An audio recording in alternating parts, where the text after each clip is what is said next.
So there's the concept of introvert, extrovert. Everybody's intrigued by this because you know why? You always want to know, am I an introvert or am I an extrovert?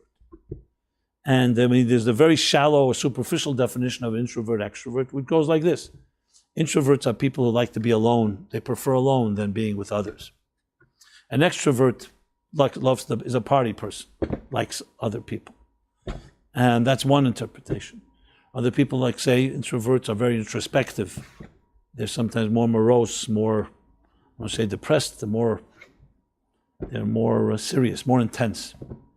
An extrovert is far more light-spirited. I mean, they're all interconnected. This is the usual conventional definition. I'm not saying they're even accurate definitions, but again, like I just said with language, before you talk about introvert, extrovert, you have to know what you're talking about. If I say introvert, someone may say that means something else to me. But the question that people have is, okay, so which type am I? Is it true that you can just say the criteria is that when you go, do you like to go to a party or would you rather stay alone by yourself? If your friends say we're going out, would you say, you know what, take a rain check? And you don't prefer. Even if you do go to a party, you're not going to meet people, you're going more for the experience or for something else. These are all questions that we ask. And even if we come to an answer and say, you know what, I think I'm more introverted or I'm more extroverted, the next question is this nurture or nature? Were you born that way or you became that way? In other words, did you grow up in a home where perhaps that was the attitude of your parents? So it wasn't necessarily you're born with it, it's not genetic, but it's, the culture that you're around. So often we copy what we see. Where we learn, we assume what we consume, as they say. So that means that what you see and what you experience around you becomes your model. Like, where do we learn about love? Where do we learn about coping mechanisms? How do we learn to interact with each other? The first place we learn as children, impressionable children, is from our parents. So if they communicate well, it's usually a good sign you will be a good communicator. If they communicate badly, meaning they yell at each other, or they don't know how to communicate, or silent treatment, or passive-aggressive behavior, or aggressive behavior, or other forms, this often becomes our first template that we experience, and very often that becomes our only template. And as you grow older, you hopefully can think openly and say, you know what, maybe this isn't the best way, etc. I don't want to go so much into that. I'm talking about the extrovert. Introvert is often very much nurtured versus nature. But there's also nature. Some people genetically and hereditarily just simply inherit a certain personality, a certain disposition that's more introverted. Some people say introversion is connected with being shy. A shy person is an introverted person. Others will say that's not correct at all. A shy person doesn't necessarily mean introvert. You can be shy and be an extrovert. You can be shy because for whatever reason, when you were younger, you may be embarrassed. Maybe you're a very sensitive person. That doesn't make you an introvert. It just means that you may be shy until you get over it. Then there are people that are fundamentally shy. So the list goes on, and I'm obviously not going to exhaust every possible scenario. I want to address a certain theme here, but I do want to talk about it somewhat comprehensively because there are many different ways to look at it. And why is it so relevant to us? Even though maybe it doesn't have to be stated because it's pretty clear. Because the more you know yourself, the more you can grow. The more you can figure out, is this something healthy about me? Is this unhealthy? Is it something I should try to overcome or something I should embrace? Know thyself is one of the first steps in really becoming an independent individual, because you definitely don't want to become like someone else. You don't want to spend the rest of your life trying to be someone else. You want to be yourself. So you want to say to yourself, okay, so I want to know, what am I like? And this makes a big difference because then you can focus. If you, for example, identify that you're a real natural introvert, there's no reason to fight City Hall, so to speak, and suddenly try to be someone else. However, there is a perception in society today that introverts are inferior to extroverts. That is the extroverts that are going to succeed in life because they are go-getters. They go out there, they meet people, they network, they like that whole human interaction. And an introvert's going to get hurt more because of their internal nature, and people don't understand them necessarily. They don't always speak up for themselves, not because they're not good people, it's that they will be at a disadvantage, especially in a society like ours, where we live, where it's defined by aggression. If you want a job, you got to go get it. You have to compete with others. You're at a job where there's a lot of people working. You want to show your boss that you're better than your peers. You want to get a raise. You want to get a promotion. So we live in a capitalistic society that is definitely built on that type of competitiveness. And often we become someone we not even want to be. Often we become a lot more aggressive than we really naturally are. You know, I remember many, many times. I remember after 9/11, a particular story about an individual. It's a long story. I'm not going to go through the details, but somebody basically was killed in the World Trade Center.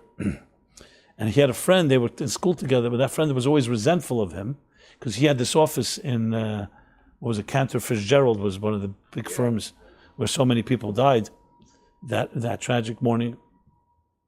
And he had an office in some little dingy place a few blocks away, and he was always jealous of his friend who had these scenic, what do they call them, the bay windows. You saw the whole Hudson River, and you could see like halfway through America or something. And he was in this little office. And then that morning, his friend was killed. And he remembers how his whole life was driven by his jealousy. He was so jealous of him. Came to realize that, he became someone who he wasn't. He says, we were such close friends. Not that he blamed himself for anything that happened, but it was just his own feeling. He realized, when someone dies and so tragically dies, you suddenly realize where are your priorities.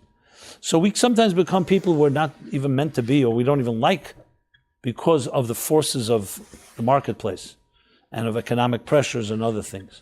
So all this comes into play in looking at yourself. Who am I and what am I like? And this is something that, as I said, I talk about almost on a weekly basis, just different aspects of it. So this introvert, extrovert, the first thing you need to do is define what it means. And is it true? Is it true to say that an introvert is at a disadvantage and inferior to an extrovert? As a matter of fact, in the DMV, what's it called? No, not the DMV. No. The American Psychiatric Association has a manual, the DSM. I said DV. What did I say? The Department of Motor. I was thinking about it. I'm thinking about a ticket I have to pay. No, not DMV. What did I say? DSM. Right. The DSM manual, which classifies all the mental illnesses. So they actually until 2010, they considered the introverted personality as a defect. Can you imagine? They consider it as a defect it's a disorder. They've changed that, but till 2010, just talking about 8 years ago. So that's the extent how society sees and misunderstands introverts. I remember, like everybody I'm sure remembers, I had classmates in my class when I was a kid. I remember one particular guy was so very quiet. It would be like the classic introvert. And everybody thought, including the teacher, that he was a stupid guy. Because whenever any challenge or any particular question was raised, he was always quiet. Teacher looked to him, he was too shy to speak. I got to know him over the years. We went to elementary school together, and I came to realize the guy is brilliant. He's probably the smartest guy in the class. I mean, he had many challenges in his life as we went to high school and so on, but he was the smartest guy in the class, no question about it. He was just a very, very internal, very what we call in Hasidic language, pnimiizdik. He was an internal person. He was a very quality person. And he was a kid. I mean, we were children, so it wasn't like developed and matured yet. But he was a person, had not other circumstances in life come in the way, would have been unbelievable. Really sincere, gentle, very sensitive person. Really understood other people. He had a deep empathy. And if you really get to know him, you start saying, is this guy, what is he exactly? Now, is he an introvert? As I said, I still haven't defined even the word in a way that's acceptable to all of us. But he definitely appeared like an introvert because he would not go out. He was not interested in parties. He wasn't interested in people. Even, in the beginning, he wouldn't even show friendship. I didn't have to pull teeth because he did have what to say. But we became very friendly. And I recently met him even years later. As I said, he had other things that got into the way of his life. But it was a classic. I remember the misunderstanding of a child that can be the best kid in the class, but nobody understands the person because, we like cookie cutter model. You like the popular kid everyone likes. When there's not necessarily the best person in the room. Now, he wasn't bullied, thank God, so it wasn't that, he didn't have that problem. But sometimes this type of children are also bullied because they seem vulnerable and they seem, you can pick on them. The point is that so much of our lives as children, as we grow up, is so defined by how others see us in this context, our social status. and how popular we are and how outgoing we are, how not outgoing we are. And very often the introverts get the brunt of the criticism as being, oh, he's a loner. He's a brood, likes to brood, he or she. So this is a tremendous, it's a critical aspect to our personality and our lives to address this topic. So how do we look at this? So here's the interesting point. So, and I'm taking what I'm saying now primarily from mystical teachings, Kabbalistic and Hasidic teachings. And I'm not going to quote exact sources right now, but coming from that place, talking about what really defines a human being. Okay, what defines a human being? Are we, as I said, are we really wired that way? Some of us are wired extroverts and some as introverts. Is it something, like I said before, we assume through nurture, through education, through influences around us, or there's something more going on? And the answer is there is absolutely more going on. Because you can't answer the question, are you an introvert or extrovert, if you don't first answer a bigger question, which is, what makes us tick? Who is the human being? Before we start classifying and labeling people, you're extrovert, you're introvert, let's define who are you, what do we know for sure about a person? And here we get into a very interesting analysis. Because if you go by the terms of modern psychology, which is really around 100 years old, a little more, 110, 120 years old. Sigmund Freud, the good Jew, the good Jewish mother, is considered the father of modern psychology. Today, absolutely, there are many who have wandered, who have definitely digressed from his approach and actually adamantly disagreed with his approach. But he's still the guy to disagree with. He's still Freud. You always hear his name. He's the guy that you don't agree with. So you have the different schools of thought, whether it was Jung or Adler or others or Viktor Frankl. My point that I'm really making here is not to get into the comparison of different psychological models, but rather just to tell you, modern psychology is only 100 years old. It's not a long time. So you can imagine it's in its infancy, really. I mean, there's some that even say psychology is not even a real science. Some say in comparison to true medicine or true mathematics, the real physical sciences, they'll call psychology quack medicine. Yeah, it's called that. Check it out on Wikipedia. On the other hand, the fact of the matter is there are psychiatrists, there are psychologists, there are therapists and social workers, and they probably outnumber medical doctors. No one even knows the numbers, but it's definitely in the millions. Some people say there are more psychotherapists than there are clients in the world today. And others insightfully say that every therapist should be a client, or maybe is. That's why they go into therapy, because they need help themselves. Well, however you twist and turn it, the bottom line is psychology is not some type of tangential and marginal factor in life. It's absolutely very much part of our culture. And today it's like people are even proud. They say, here's my dentist, my doctor, my therapist. It goes like, my accountant, my lawyer. It's on there. Some people even have it on their business card. I never saw that. That's it's meant to be a joke. Yeah. Okay. You're allowed to laugh, by the way, in this class. There's no need to control yourself. Just for the record, I know, maybe think that you have to be reverent. Right, Moshe, is that true? Okay. Good. Laughter. So, my point is then where do we turn to if you want to ask the question, who are you? What makes you tick? I always mention this because it happens to be true, as ridiculous as it is. You ask most people, who are you? They actually give you their business card.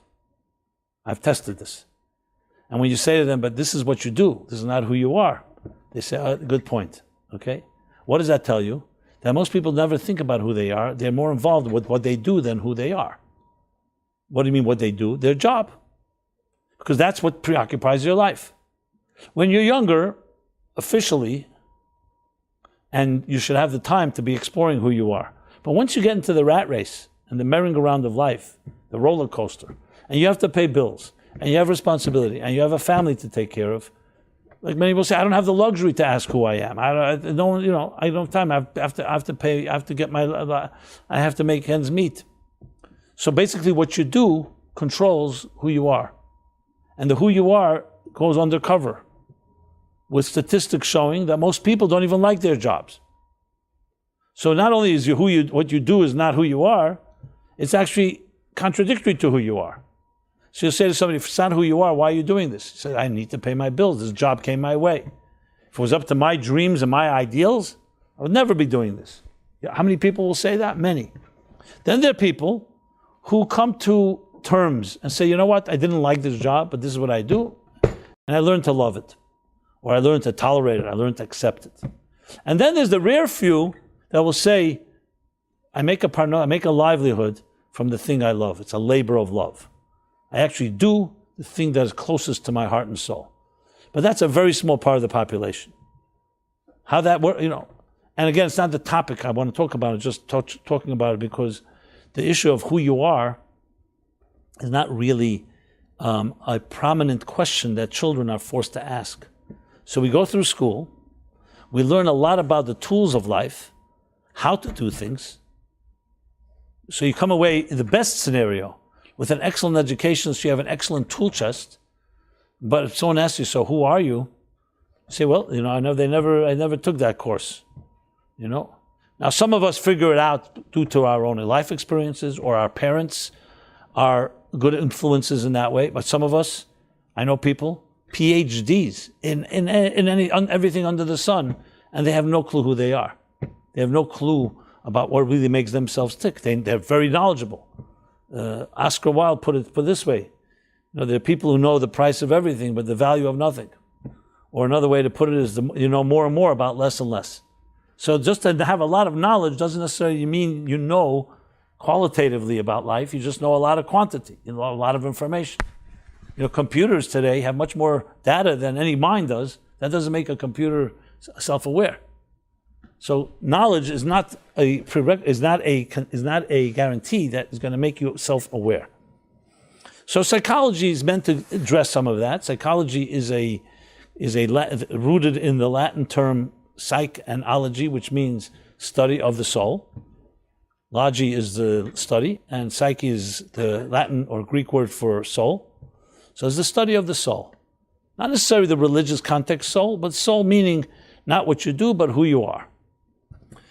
And here you're going to go through, literally, if you go through psychological models, literally from one end of the spectrum to the next. Freud, mentioning him again, would say that the core of a human being is what he calls in German the id. The id is the core raw you is raw pleasure, sexual pleasure. Whatever, me. That's what it is. But it's regulated by the ego and the superego. So therefore we become socially proper to coexist with each other. But if push comes to shove, if you were to cut through all the layers, a human being is a selfish narcissist. This is Freud's analysis of the human being. You go to the other extreme, Viktor Frankl, for instance, will say no. Man's search for meaning, logotherapy. He will say the core of a human being is the search for meaning. With all the different evidence he has, and he was in the camps during the Holocaust, and demonstrated how people who had meaning in their lives were able to survive even the harshest situations because they had something transcendent. Jung also, much more spiritual than compared to the raw, let's call it materialistic view of Freud. Not to say that Freud's view is not sophisticated, but it defines a human being in a very defined way. So then you ask yourself the question, how do we come to the conclusion? What is the human being? Who's the human being? Who am I? Am I at heart a narcissist and a selfish person? As is proven, for example, in scenarios where people get caught trapped in an avalanche. Or you see in times during the Holocaust, when you're tortured, how people turn on each other. Very fine, good people could suddenly become cannibalistic and actually kill somebody because they're so hungry. They'll kill the weak one. You have scenarios like this. And you ask yourself a question, God forbid no one should ever be in this situation. What would you do if you were desperate? Would you turn your friends in if you could save your own skin, as some of the capos did during the Holocaust? Would you stoop to a level that is beyond human, below human, in order for your own survival? So some psychologists say when we're in a regular situation, most of us have an etiquette and a certain proper behavior. But put somebody in extreme circumstances where they're tortured, or they're starving from hunger, or there's a gun to their head, or they're trying to save their own lives, they can suddenly become monsters and animals and turn on each other. Everybody read Lord of the Flies, which was a study of children in that circumstance, what they can do to each other, the cruelty. So you can make a very strong case that at the heart, the soul of who a human being is very ugly. And we just have layers of, it's packaged nicely on the outer layers. Or we have the opposite scenarios. You have people who, in the harshest circumstances, became the most noble. Died before they would turn someone else in. Sacrificed their lives for even a stranger. Gave someone else the bread to eat before they would eat it, even though they died because of it. So you can see human beings rising to even higher than angelic heights. So which one are we, the angel or the devil at heart? So here I turn to a psychology that's longer than 110 years old or 100 years old. We'll call it the universal psychology of Torah or Judaism. And not only for Jews, for all people. And what does the Bible state right in the beginning? Man, the human being, was created in the divine image. It's the first statement about a human being. The first. Nothing comes before that. Not intelligent creature, not an emotional creature, not a sexual creature. A creature created in the divine image, which right away gives you like a piece of God, an image of God. Then in the next chapter, we read another expression which is called Yetzer Leva Adam Ra Min Urav, that the Yetzer, the inclination of a person, is evil from childhood. This is the root for the word Yetzer Hara. So we have another voice inside of us that is selfish and narcissistic, and it's me, as opposed to instead of giving, taking. Selfish instead of selfless. So which one are we? If you read the Bible literally, it would appear that we're really the divine image, and then we have another voice, because that's the order. But you could easily argue, and this is the way it's argued, this is actually, the whole Tanya is based on this, from Rabbi Shneir Zalman of Liadi, and other texts that talk about this, which is really based on what's called the Shari Kedusha, the gates of Kedusha, of holiness, from Rab Chaim Vital, the great student of the Holy Arizal. So it goes back now 500 years, where he writes that every person has two souls. Every person has two voices. One is the divine and one is the animal. One is selfish and driven by survival. The other one is driven by transcendence. One voice is take care of myself, the other one is to change the world in some way, to bring light and warmth to others. You get the idea. So we could say then that the identity of a human being is like two voices, and they're in struggle, they're in battle with each other. Like Yaakov and Esav, Jacob and Esav. From the mother's womb, they always struggled, as the Torah says. They were two nations that she carried, two archetypes. One the warrior, and one the scholar. I'm intentionally using that expression. So now, once you get to that place, you say, okay, so what makes us tick? Makes us tick is that we have a soul inside of us. We actually have two. And one of them is driven by survival and one's own needs. And the other one is driven by a higher purpose. And we see this all the time. Who doesn't have this struggle? Every one of us has. Every minute of our lives. Am I going to do something for me? Or am I going to do something for someone else? Am I going to indulge, or am I going to be more sensitive?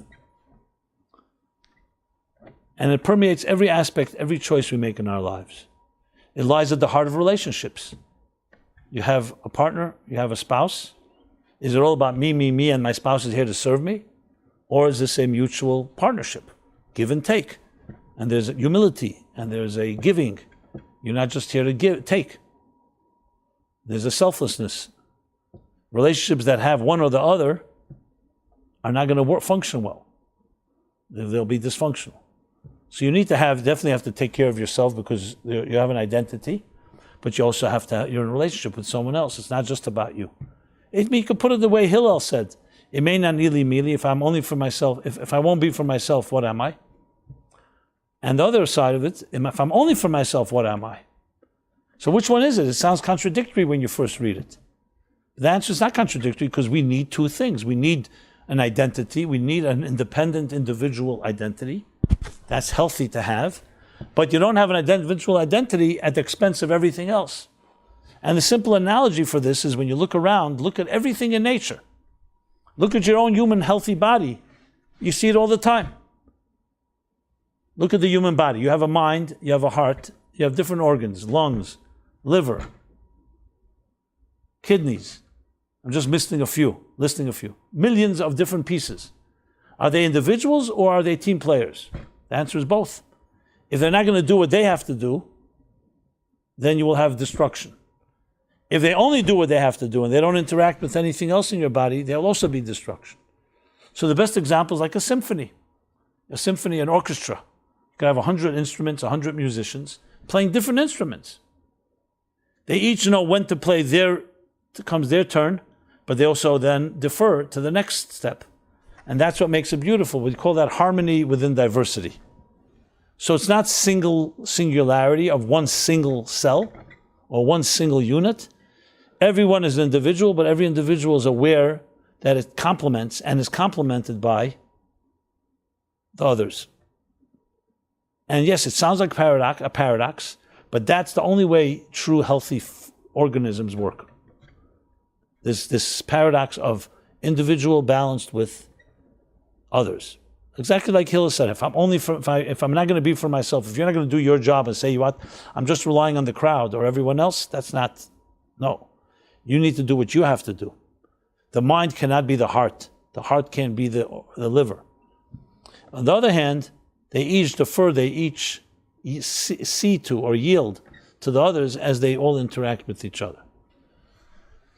So in essence, you really need the two souls, because even the animal soul is not a bad thing. It's fine to to take care of your own needs. We have the concept, chayecha koidmin, my life comes first. You have to take care of your own needs. You can't just be a selfless creature that doesn't think about yourself and only about others. That's not healthy either.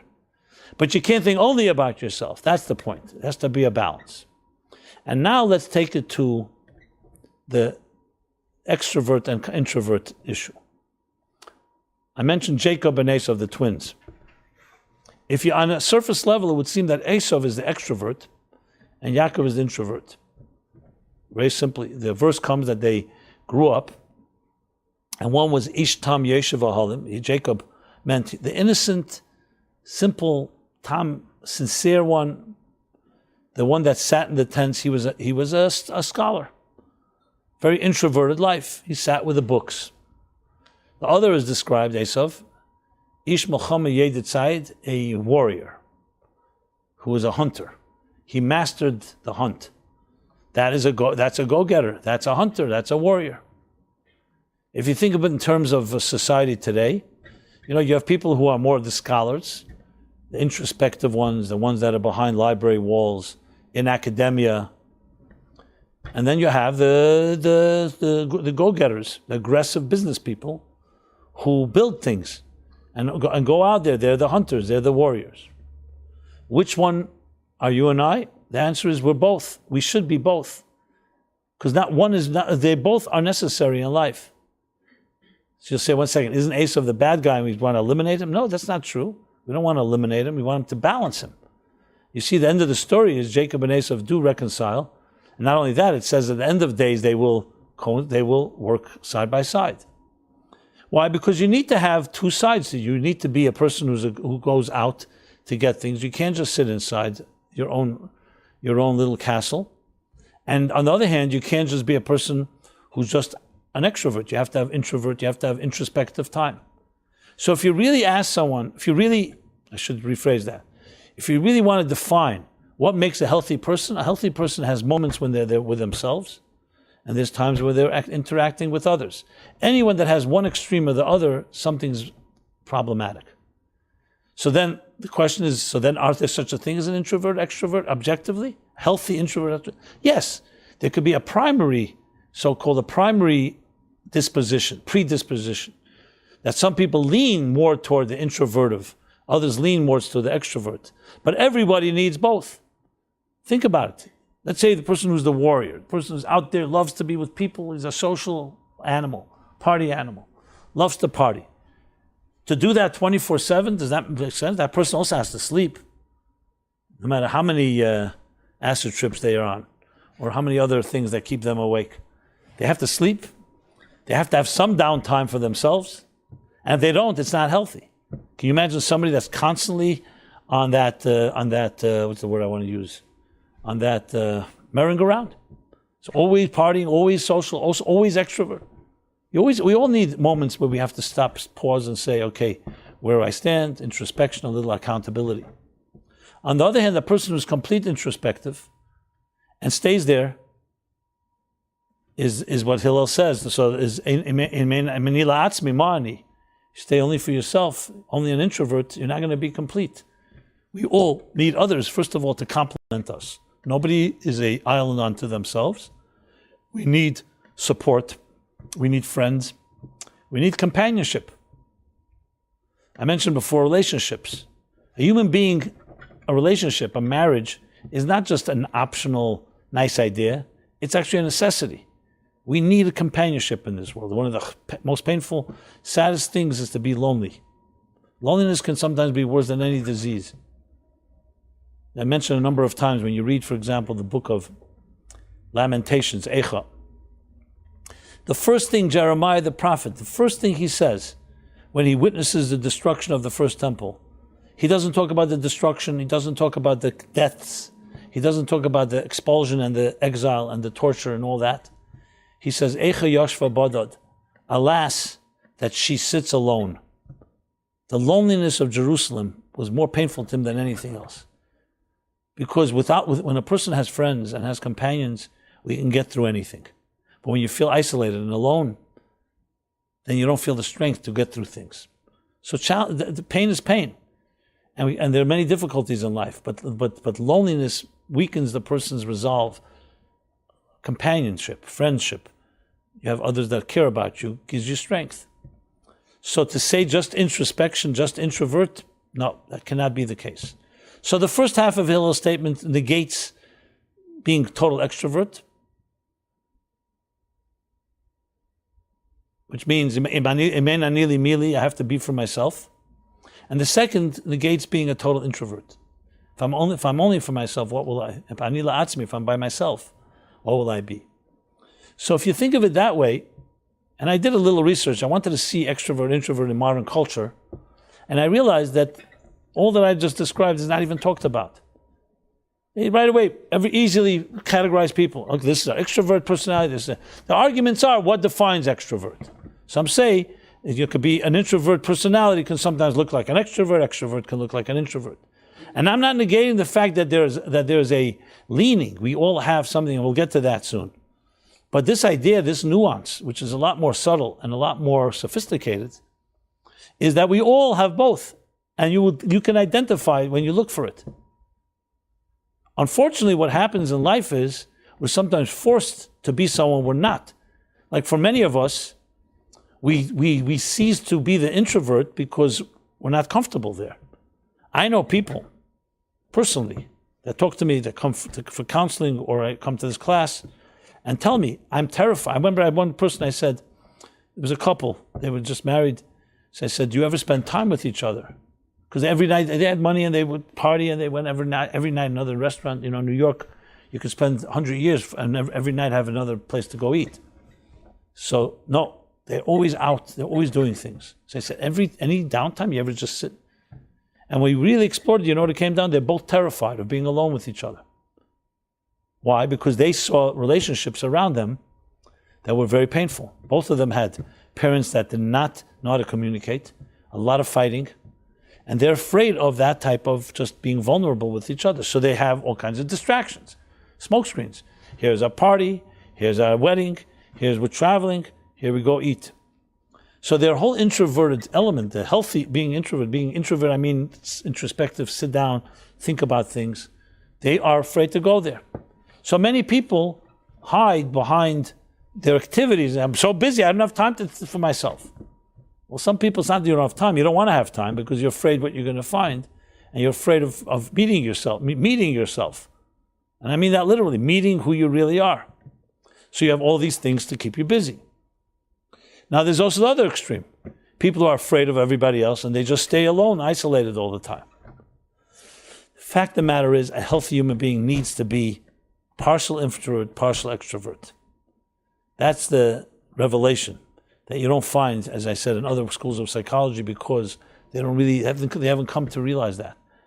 Now, I'm not saying this has never been said by anybody, but definitely not developed into a whole approach. Now, let's talk about leaning. Now, obviously, everything in life, if someone will say to you, are you a cerebral person or an emotional person? Do you make decisions based on emotions or based on intellect? Now, we all have our leaning. Some people are very intuitive and very emotional. They base things on their instincts. Others are very cerebral, very calculated. They won't let their emotions into play. It's not even an appropriate question, to be honest. I would never phrase that question that way.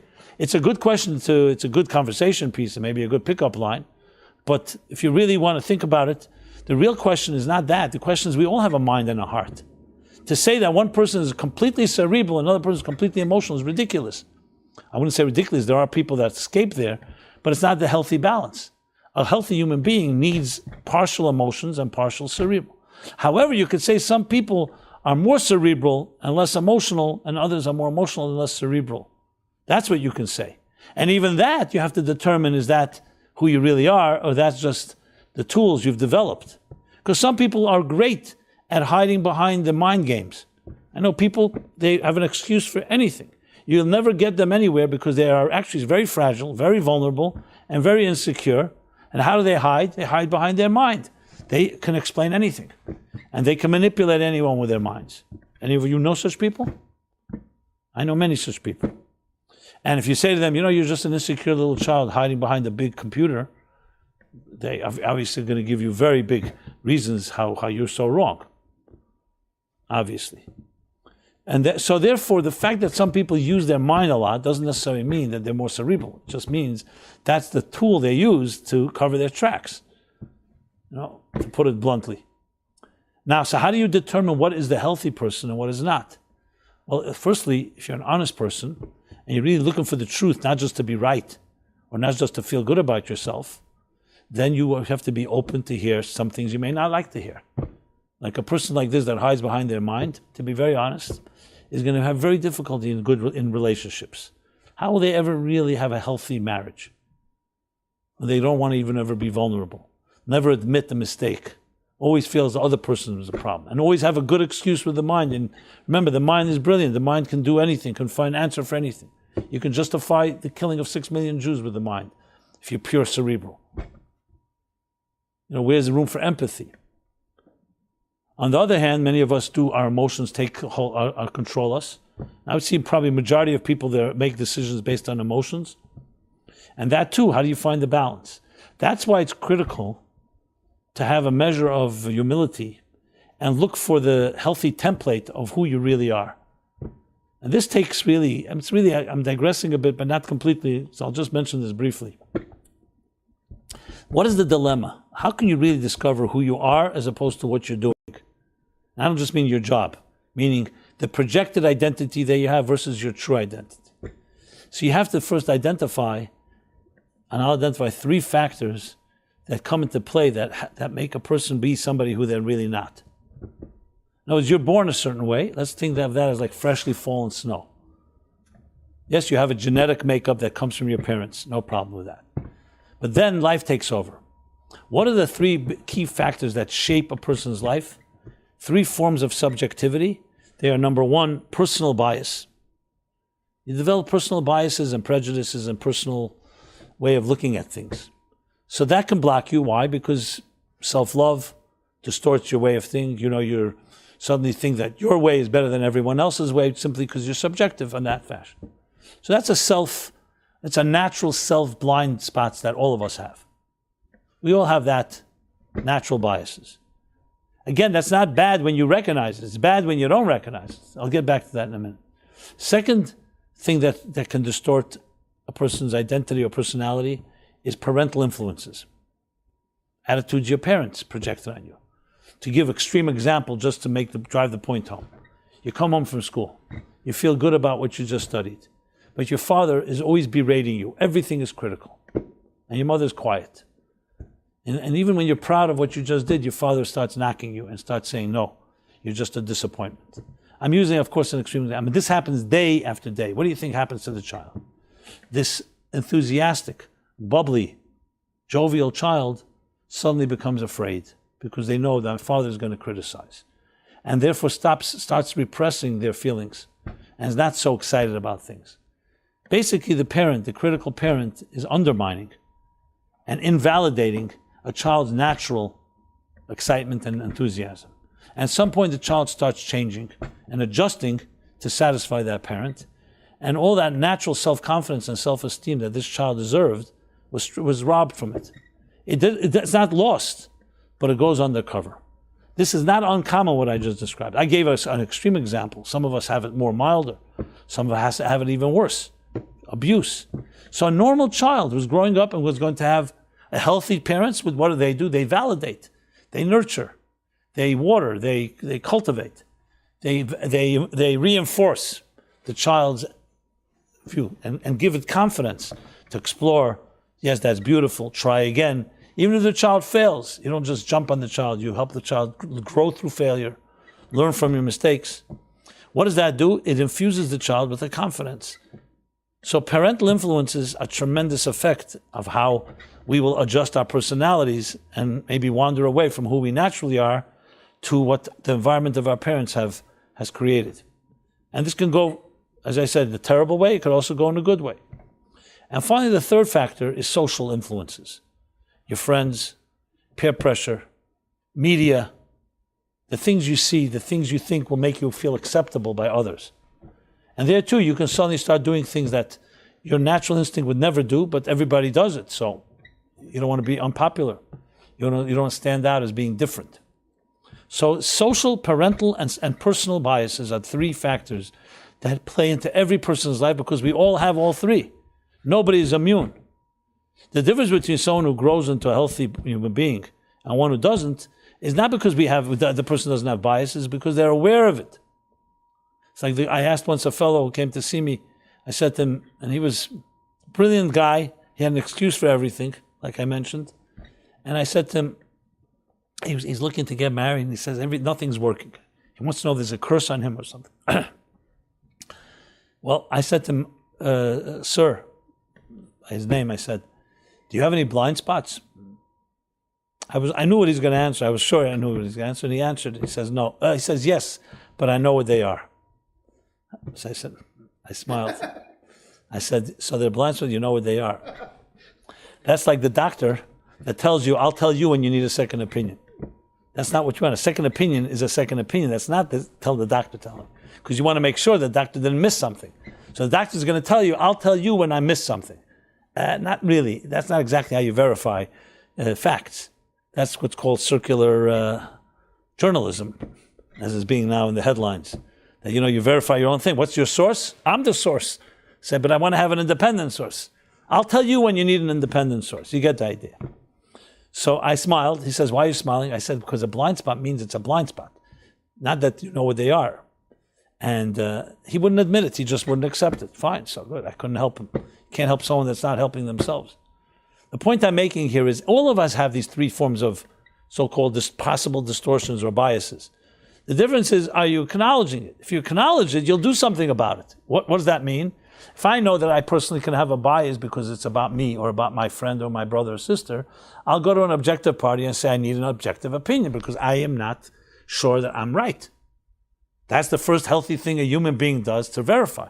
Now, if you don't want to hear something if you don't want to hear you're wrong, obviously you're not going to do that. But which intelligent person is going to do it? You're going to go buy a house and say, oh, you know what? I don't need a lawyer. I don't need a bank. I'm going to do it by my own. Good luck. Most people will understand because there it's not so emotional. You understand? You need a lawyer. You need a bank. You need a loan. You need whatever it needs. You're going to go build a building. I'm saying I want to have a 5-story mansion. You don't know a thing about contracting. You don't know a thing about architecture. You're going to start building it? Every intelligent person says, I got to hire someone that knows it. When it comes to our personal issues, it's much more touchy and much more sensitive because we don't want to acknowledge necessarily. So these three biases is what blocks us to really find out what we're like. If you can get through them, then you can begin to discover the real you, The real you, independent of these three influences, will then tell you whether you're leaning to being more extrovert or more introvert. Because I can assure you that most of us are one or the other, not because that's who naturally are. It's most likely because of the forces of life, the three factors that I just said, that drove you in that direction.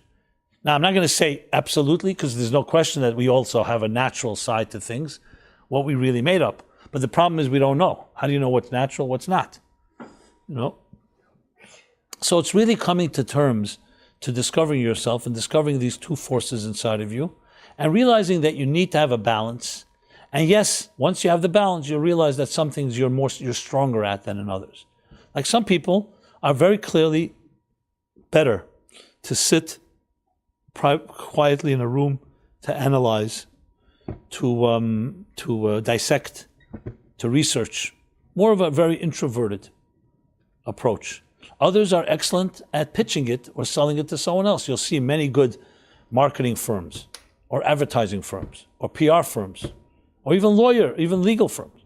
You'll find there's the back end excellence and there's the front end. Darwin and Hudson. Darwin and Hudson. Okay, right.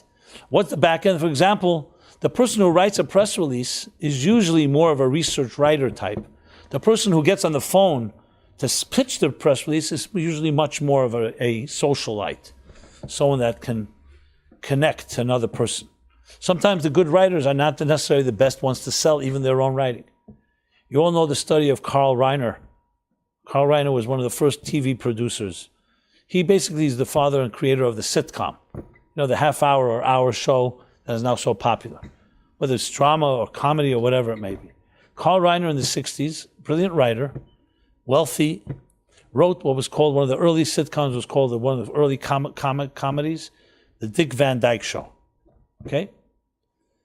Before my time either, so it's not evidence of how old I am. Okay, but I read the story. It was very intriguing. He wrote the script, and of course now you have to choose actors who's going to play the script. So he, who acted, decided he's going to be the main character. Now he wrote the character, so he knows it well, and he thought he would present it best. And when they first piloted it, and they had the test audiences, what do they call them? These, Yeah, you have it's like a test audience. Focus group, that's the word. When they saw it, it's unanimous, or most of them said, you're not the right actor for it. It's a brilliant part and brilliant writing, but you're not the right actor. Now he was in control. He could do whatever he wants. He could have said, I don't care what you say, I want to do it, and that's that. But he was smart enough and humble enough. And maybe it wasn't humility. Maybe he wanted success more than being the actor. He went out to search and they found Dick Van Dyke. That's why it's called that show. Dick Van Dyke was the actor, and the show became one of the biggest hits, the model for so many other comedies that came later. Because he understood that though he wrote it, and though he basically created it from scratch, someone else was better at acting the part that he wrote than he himself could. That's an understanding that you realize that success is not dependent. You don't have to do everything. You have to just know what you're good at and let someone else do the other thing. Some people feel that they have to be the extrovert because they, for some reason, convinced those were the success stories in their lives. And there's some people who think the other way around. So it's just an example of this approach. And you'll find this, I remember in writing, when you write, I remember my literary agent told me, I asked him, what's the real definition of a good editor? There's the writer, there's the editor. Everybody needs an editor. So some arrogant writers say editors are failed writers, so that's why they go into editing. Since they can't write, they only come to edit and criticize other writers. Okay, I didn't really feel that way. So he told me a very interesting definition. He said an editor is someone that takes your writing and writes it better in your voice than you could have written it. Not someone who writes a new voice. That's not an editor, that's a new writer. Someone that writes your voice better than you could have written it. And I realized that same idea, that the strength, but you need to be confident and secure and need to be ready to hear that. So to go back or sum up, what I was saying is that we all have the extrovert, introvert in us from birth. Both are necessary in life. And you see it in the Hillel's words. You see it in all of Jewish tradition. You see, for example, in the morning, you wake up, the first thing we do is read prayers. Then some study, or the other way around. And then you go out to work. So you begin like Yaakov, Ishtam Yoshev Ahalim, study, prayer. And then you, like the Esav that goes out, the warrior, and we're talking about in a kosher, good way, into business, into the work. Every week, we have 6 days of the week where we go out to work. And we have one Shabbos where we go in, back to home, back into our natural selves, our souls, a more soulful experience. And this balance is necessary for every human being in life. We all need the time where we go more internal and times we go more external. And the balance is when you're able to balance the two perfectly, which is effort, but you have to be able to understand these two elements. A person that's just out there and doesn't have time to plan, doesn't have time to introspectively look at something, evaluate it, properly do that, is not going to succeed fully. And someone that just is introspective and just plans all day and doesn't implement and execute is also not going to be complete. And there's many other manifestations of this in many different ways. And we have to always look at ourselves and say, which part of us is, what are we doing right now? Where are you more active in? Which world, the introvert or the extrovert? See if it's in a balanced way. And then try to see what you like, if you strip away the three biases I mentioned, as much as possible, and see what do you like, not in the environment of your parents, not in the environment what society demands, and somewhat get an objective opinion by asking another person because you yourself may be biased. And I guarantee you, do the suggested things the exercises I just suggested, you'll find things about yourself you'd be surprised. Because there's always dimensions to us that we're not aware of. As self-aware as a person is, there's always more. Because we don't know what's lying beneath the surface. You only know what you know. You don't know what you don't know. So someone to say, I once did a little survey. I can't call it a scientific survey, but I asked around 100 people, maybe more, of different ages, from young childhood to all the way to the 90s. Men and women, Jewish and not Jewish, of all different persuasions. And my question was, in percentage, in a ratio form, in percentage form, how much do you know of yourself? 100% would be, I know everything about myself there is to know. 0 would be, I know nothing about myself. And the results were fascinating. No matter what persuasion, no matter what denomination, no matter what religion, culture, gender, it was all dependent on the age. The younger the age, obviously the 5-year-old was not capable of understanding such a question. So I think I started 11, 12 maybe. The younger the age, the more the percentage, the higher the percentage. 13, 14-year-olds were saying, I know 70, 80% of myself once I explained the question. And by the time I'm 30, 40, I'll know 100% or 99%. The higher the age, the percentage is reverse. Someone 20 years old starts saying 40%, 30%. Someone 50 years old says 20%. The 90-year-old, not one. They said, I don't know, maybe 1%. And I say, how do you explain that? They say, because the more you know, the more you realize how much you don't know. Because how do I know? How could I answer this question? You could only say, if you knew, for example, what's inside this hidden closet, you could say, okay, we revealed 10%.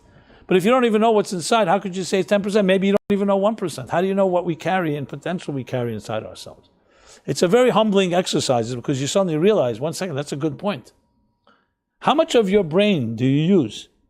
No one really has an answer because they only have an answer if you knew the full capacity. When it comes to a hard drive in your computer, you could say, okay, 5, what are they today? Not 5. What's after gigs? The T with the T.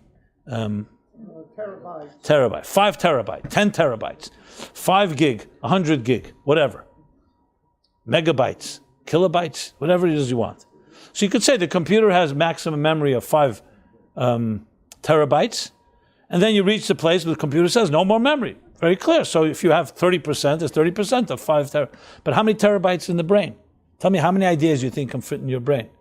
Do you think anyone's figured that out yet? No. Because no one has a clue. Because there's many ideas that are fit into our brain. You could always fit more. No one has ever come to a point where your brain tells you, hey, all the red lights go off.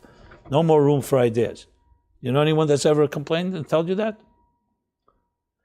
So we don't even know the potential that we have, the capacity that we have. That's why it's so vital to have friends and people that believe in you and don't take no for an answer. And there's no such thing as impossible, because you cannot say impossible if you don't know your capacity. Now, I understand, most of us understand that you cannot lift up 10 tons. We all have a limit of what we can lift. I'm not talking about that physical limit.